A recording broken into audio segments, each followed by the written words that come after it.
Jika tidak ada Ba'alawi, maka runtuh ilmu di Nusantara ini. Cerita Dusta Sholeh Al-Jufri tentang sanad ulama Nusantara.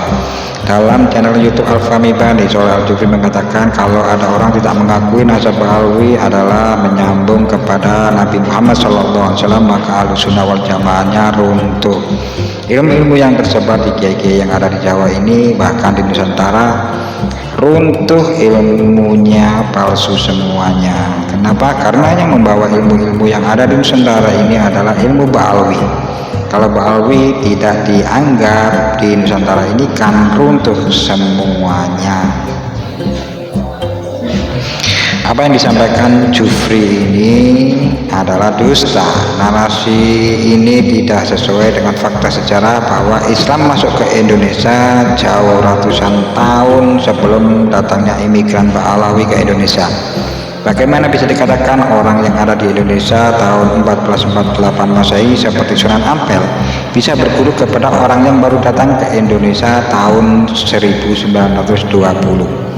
Klaim-klaim dusta semacam itu bagi para peneliti sejarah Ba'alawi adalah hal lumrah yang dapat ditemui dalam banyak sumber-sumber sejarah eksternal mereka. Kita bisa ambil satu contoh seperti disebut dalam banyak sumber internal Ba'alawi bahwa ulama fikih terkenal di kota Mirbad, Syekh Muhammad bin Ali Al-Qori adalah murid dari Muhammad Sohail Mirbad. Sosok Muhammad Ba'alawi ini sendiri diduga kuat fiktif, tidak dicatat oleh siapapun kitab-kitab nasab dalam sejarah pada zaman itu.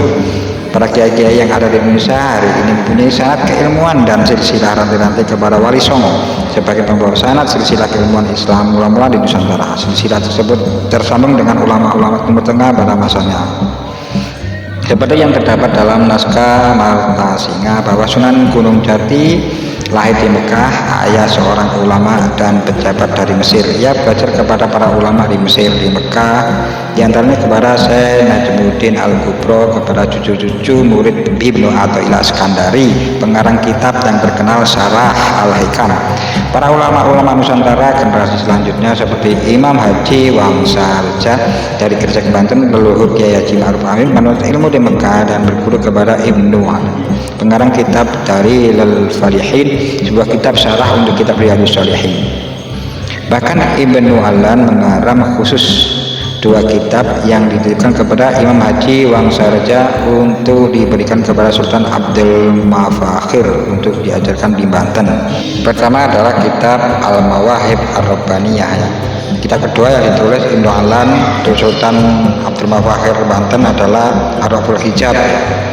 Ini ada di manuskrip ya.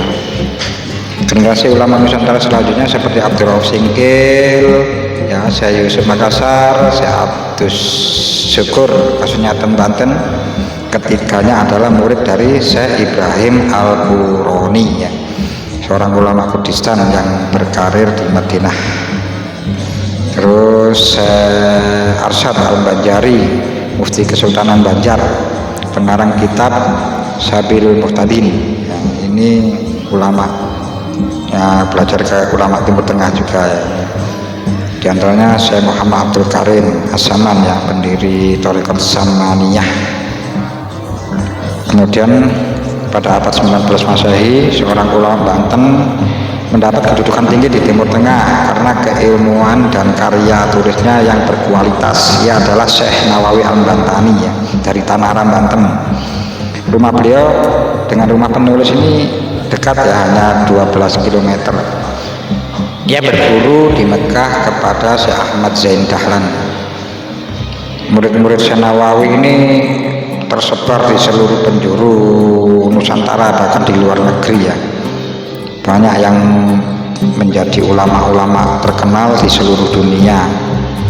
Syekh Nawawi Banten ini pemikiran-pemikirannya tentang Ahlussunnah wal Jamaah mewarnai keislaman Indonesia, ya. Hari ini murid-murid beliau sangat banyak, ya, yang terkenal, yang menjadi ulama-ulama terkemuka, ya, di Indonesia maupun di luar negeri, ya, seperti Syekh Muhammad Mahfud Termasi, ya, terus Mbah Khalil Bangkalan Madura, ya. Banyak sekali, ya, Kiai Hasyim Asy'ari pendiri NU, ya, terus Ahmad Dahlan, terus Mbak Soleh Darat ya. Banyak yang aulia illah ya, murid dari Syekh Nawawi Banten, pendiri pesantren Lirboyo ya, Abdul Karim, murid dari Syekh Khalil Bangkalan ya. Nah, Khalil Bangkalan dan Syekh Hasyim Asy'ari ini murid dari Syekh Nawawi yang Bantani. Ini adalah contoh kecil saja ya, saya keilmuan dari ulama-ulama Nusantara yang demikian itu hanya mengambil dari beberapa sampel daerah di Indonesia saja. Dari itu kita lihat bahwa klaim Soleh Al-Jufri ini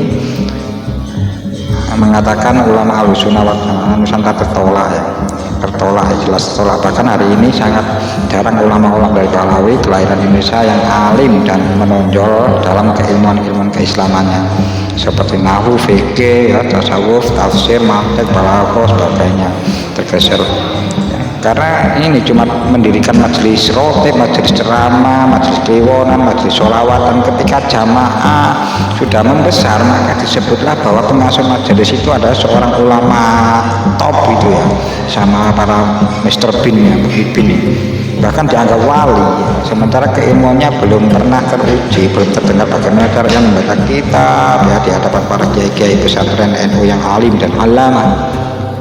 Sudah dianggapnya min aulia illah ya, karena para mufidinnya yang terkena doktrin sudah membludak sekali ya, yang ya jamaah mufidinnya yang mudah terkena doktrin-doktrin.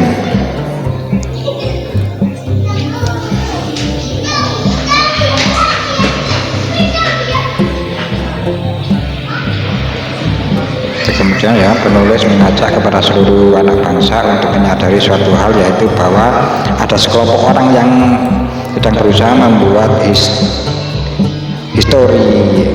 historiografi Islam Indonesia menurut versi mereka yang tidak dapat dipertanggungjawabkan ya, secara ilmiah, pembelokan sejarah ya, dan Nasab Wali Songo, klaim jasa masa lalu dengan dongeng-dongeng peran leluhur mereka, misalnya dalam kemerdekaan ya, merebut otoritas keagamaan dengan hol-hol tokoh mereka yang di atas namakan hol kota seperti hol Malang, hol Solo ya, banyak ya hol-hol yang mengatasnamakan hol kota tertentu, padahal tokoh itu tidak diketahui jasanya bagi bangsa Indonesia pada saat hidupnya selain menjaga sebuah majelis gitu saja ya. Hol Gresik, hol Malang, hol Solo.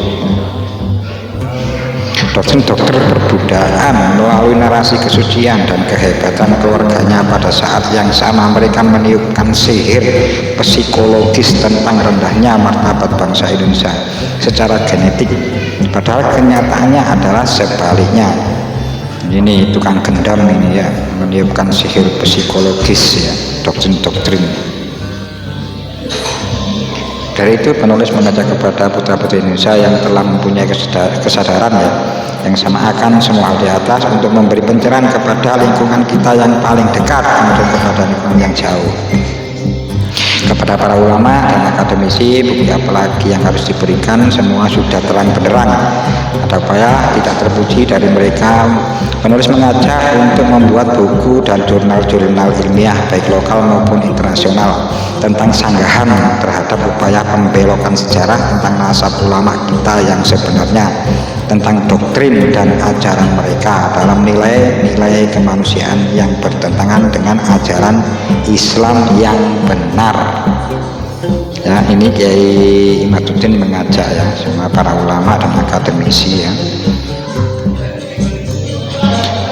mungkin bisa menulis yang mengajak membuat buku atau jurnal ilmiah ya tentang masalah ini untuk menyanggah ya, menyanggah pembelokan sejarah. Jika semua hari ini kita lakukan, maka esok sejarah-sejarah palsu itu tidak akan lagi terkonsumsi oleh anak cucu kita. Lalu anak cucu kita akan berdiri tegak sebagai manusia yang bermartabat, manusia yang mempunyai pikiran yang suci dari doktrin sesat dan sejarah yang penuh kepalsuan. Oke, persahabat ya, ini penulisnya Kiai Haji Imaduddin Utsman Al-Bantan. Terima kasih buat yang sudah menyimak. Salam santun. Assalamualaikum warahmatullahi wabarakatuh.